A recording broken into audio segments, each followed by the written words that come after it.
Hi, everybody. This is Silvio Canto in Dallas, Texas on Monday, April the 1st. And welcome to our commentary. Welcome to the month of April as we begin another month of 2024. If you're keeping count of this, we will have a presidential election in 7 months. So, in 7 months, well, not exactly 7 months, I guess, 7 months and a few days, we will be voting again and going through the whole ordeal of an election one more time. So get ready because there's a lot of stuff coming over the next 7 months. As I mentioned in my last video, President Trump is going to have to find a running mate. I mean, that's going to be a tough decision. That's going to be a very tough decision because there are some very qualified people on that list. Again, I said yesterday in my video that I would recommend Senator Rubio from Florida. I know there's a conflict there because they're both from the same state, but that can be worked out. That's not a major thing. Probably President Trump could change residence to another state so that Senator Rubio wouldn't have to resign to the U.S. Senate. But the bottom line is that the next 7 months are going to be exciting and probably a little dirty too. Get ready for a pretty ugly campaign. I've got a post over at the American Thinker today, Monday morning, talking about this whole incident with the transgender proclamation. Now, the White House is explaining it that, hey, this happens every year. Every year we have a proclamation for Transgender Day on March 34. And this year, by coincidence, it also happened to be Easter Sunday. First of all, I had never heard of this proclamation. I think it was started by President Obama, as I understand. I don't believe that President Trump signed it, or at least if he did, it wasn't very public. But the idea that you would sign a proclamation like that and make a big deal out of it on Easter Sunday, that is the definition of being tone deaf. That is the definition of just being totally, completely tone deaf. And it's interesting because now we hear, I just saw a report that a reporter asked President Biden if he had done it. He said, no, he never did it. So who knows? I mentioned in my article that President Biden may very well be reading or doing whatever people are putting in front of him. And that's a little scary. You are talking about the president of the United States after all. So again, yes, there is March 31st. I guess they call that Transgender Day.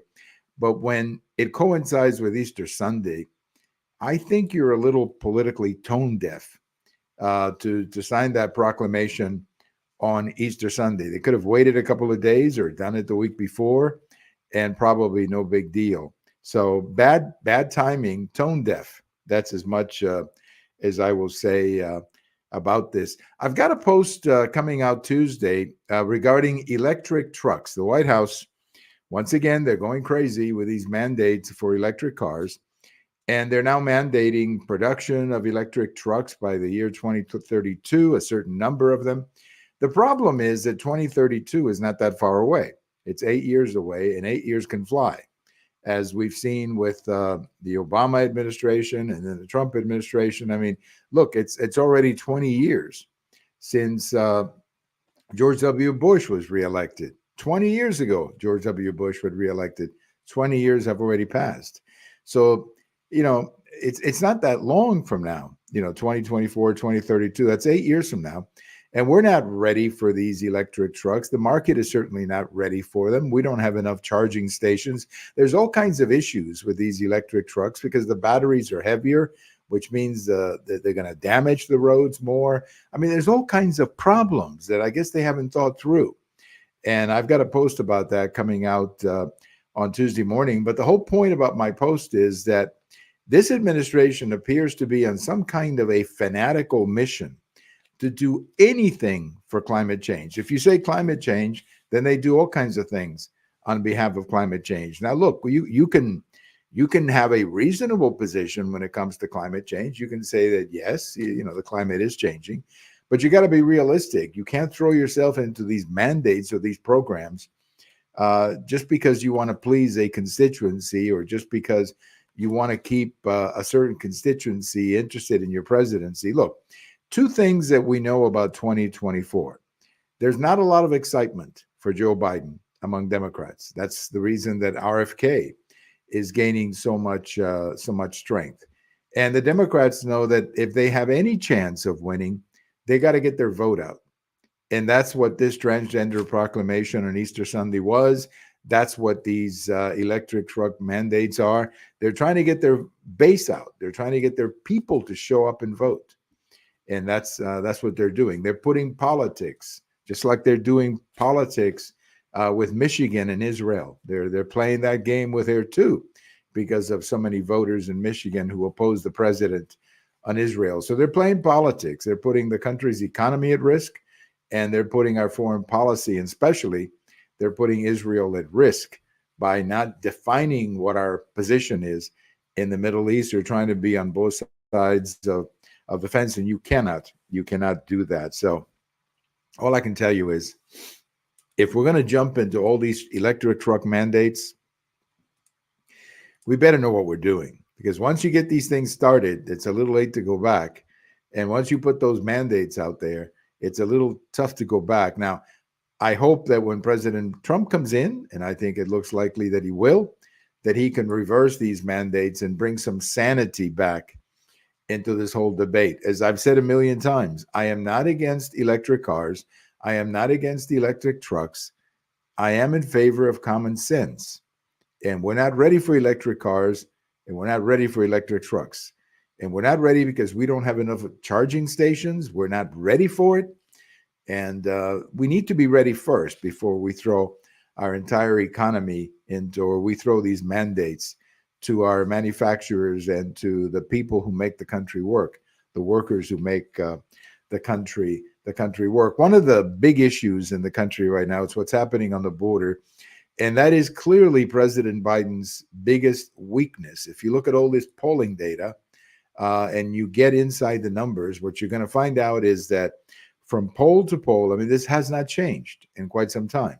President Biden is down anywhere from 20 to 30 points when we're talking about the border and what's happening on the border and these cities being full of people that they cannot handle. And apparently a few Democrats are starting to take notice of this, because there's a little rebellion going on in the Democrat Party against this border policy. And I wish they had done it sooner. I wish they had done it sooner. I think Democrats are also reading the same polls that I'm reading that show that he's down. President Biden is down 20 to 30 points when it comes to the border. What continues to amaze me is that President Biden has not used any of his executive powers, and he's got plenty of them, to take some drastic action on the border. At the very least, close the border and say, you know what, we're going to have to wait for a while here. You cannot come in. You're going to have to stay in Mexico or wherever while we process your forms. We simply cannot handle the numbers of people who are coming in. And that's what amazes me, that this White House hasn't thought through the damage politically and the damage they're doing to the country. Look at these cities: Denver, Chicago, New York, just to pick three of them. Boston, apparently, too, having a lot of problems. So again, they could at least begin fixing the problem. For whatever reason, the White House doesn't want to do it. The White House just doesn't want to do it. What else can I tell you? Well, an interesting story that we're looking into, and it's something that I think all of you know exactly what I'm talking about, is that, inflation comes in different kinds. There's different kinds of inflation, whether it's food, whether it's gasoline. But one of the biggest components of inflation these days is what is happening with insurance. Whether you're talking about home insurance, whether you're talking about automobile insurance. I was having a conversation with my insurance agent, who I've known for a long time, good friend of mine, and we were talking about this. And and I said, for example, State Farm is leaving California. Other companies are leaving big states. I don't know of anybody leaving Texas, but definitely in California. And again, it all comes down to legislation and regulation and all of that. But it also comes down, and my friend, the insurance agent, and I were talking about this, and I said, how can any insurance company, for example, insure cars in a city like Chicago or Washington, D.C. or Philadelphia, when carjackings and attacks on automobiles and destruction of property is the day. I mean, that's the daily game. That's what people are doing all the time. So how can you have a sensible insurance program in cities like that? Well, the answer is you cannot. And that's why a lot of companies are just saying, you know what, we're not going to renew your policy. We're not going to sell in those states. And what a shame that is. That's a shame because what's happening in Chicago, what's happening in Philadelphia, Washington, D.C., and New York and other places does not have to happen. Doesn't have to be that way. The only reason it is that way is because the political class doesn't have the courage to confront the criminals. They're too, I don't know what they're doing, but they don't have the courage to confront the criminals. And that puts the average citizen in a very difficult situation, as we're seeing in New York City. But it also makes it very difficult for insurance companies to insure your automobile or your home because simply they have no control over other than what could happen. I mean, again, think of Washington, D.C.